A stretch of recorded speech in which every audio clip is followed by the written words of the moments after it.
Бисмилля, алхамдулиллах, вассалату вассаламу аля расулиллах, ва аля алихи ва сахбихи ва ман вала, әмма бә'д. Галәмнәрнең тәрбиячесе, галәмнәрнең Раббысы булган Раббыбыз Аллаһ Тәгаләгә хәмд сәна мактаулар, олуглаулар булсын. Аллаһы субханаху ва тааля безне адәм баласы буларак шушы дөньяга яралтты һәм безгә Аллаһ субханаху ва тааля ризыкны киңәйтеп бирде. Һәм шушы дөньядагы барлык нигъмәтләр, барлык ризык барысы да адәм баласы өчен Аллаһ Тәгалә тарафыннан бирелгән бер ниъмәт. Раббыбыз Аллаһ Тәгалә юкка гына әйтмәде. Шушы дөнья ул безнең өчен бишек сыман. Һәм бу дөньяда без бала ничек бишектә тәрбияләнә, шуның шикелле без бу дөньяда тәрбияләнәбез. Һәм Раббыбыз Аллаһы субханаху ва тааляның безгә тагын бер вәгъдәсе бар. Инналлаһа хуар-раззак зул кувватил матин. Аллаһ субханаху ва тааля ул ризыкландыручы. Ягъни Раббыбыз Аллаһ Тәгалә без бу дөньяга килгәнче үк, моны Пәйгамбәрбез саллаллаһу алейхи ва саллям Ан-Насаи җыентыгында килә торган хадисендә әйтә, без бу дөньяга туганчы ук Аллаһ Тәгаләнең фәрештәсе без ана карнында вакытта ук безгә 4 төрле нәрсәне язып куя. Ягъни ул җанны алып килә 4 айда 10 көн вакытта һәм шушы вакытта безгә 4 төрле нәрсәне язып куя. Ул һәрберебезгә тиеше булган ризыкны, безнең шушы дөньяда кыласы гамәлләребезне, безнең яшисе гомеребезне һәм инде бер сүз, фақат бер сүз, бер төшенчә бәхетле яки бәхетсез. Шуңа күрә Аллаһ субханаху ва тааля шушы ризыкны безгә билгеләгән. Һәм Раббыбыз Аллаһ Тәгалә Куръани Кәримдә әйтә: "Ма уриду минһум мир ризқи ва ма уриду ан ют'имун." Мин сездән бер нинди дә ризык һәм мине ашатуыгызны сорамыйм, үтенмим. Шуңа күрә Аллаһы субханаху ва тааля безгә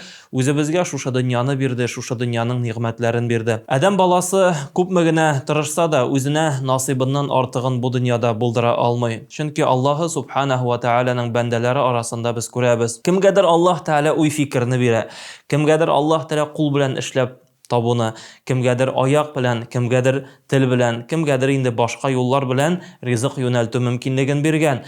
Ләкин ризыкның бездә булу дәрәҗәсе ул төрле.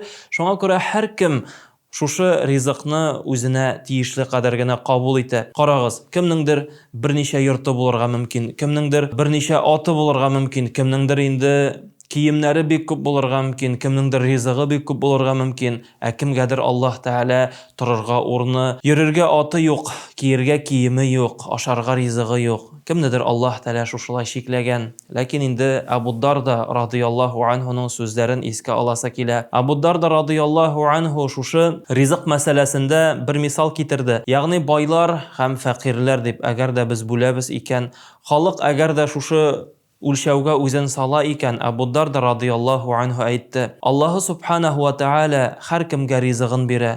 Әгәр дә байларга Аллаһ Тәгалә йортны 5-не бирсә, без дә дие урамда яшәмибез. Әгәр дә Аллаһ Тәгалә байга мәсәлән 5 атны бирсә, 5 машинаны бирсә, без дә җыяу йөрмибез. Бай кешегә Аллаһ Тәгалә 10 кием бирсә, без дә ялангач йөрмибез дие. Байга Аллаһ Тәгалә затлы ризыклар бирсә, без дә аш йөрмибез. Ләкин ни хикмәт, ни гаҗәп, кыямәт көнендә Аллаһы субханаху ва тааля бай кешедән шушы 5 йортының мәсәлән берсендә генә ул бит инде яши.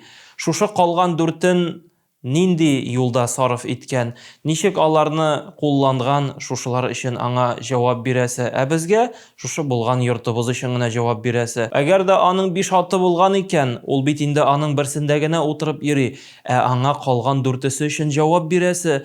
Кайсы юлда ул аны сарыф иткән, кайсы юлда ул аны кулланган, әлбәттә Аллаһ каршында ул аның өчен җавап тотачак. Шулай ук кия торган киемдә беркемдә кат-кат 10 кат киеп йөрми. Ул бер кат киемен кия, ләкин инде калганнары өчен шулай ук сарыф буларак, мәсәлән, җавап бирергә, туры киергә мөмкин. Шуңа күрә Аллаһ субханаху ва тааля һәркемгә үзенә тиешенчә бирә.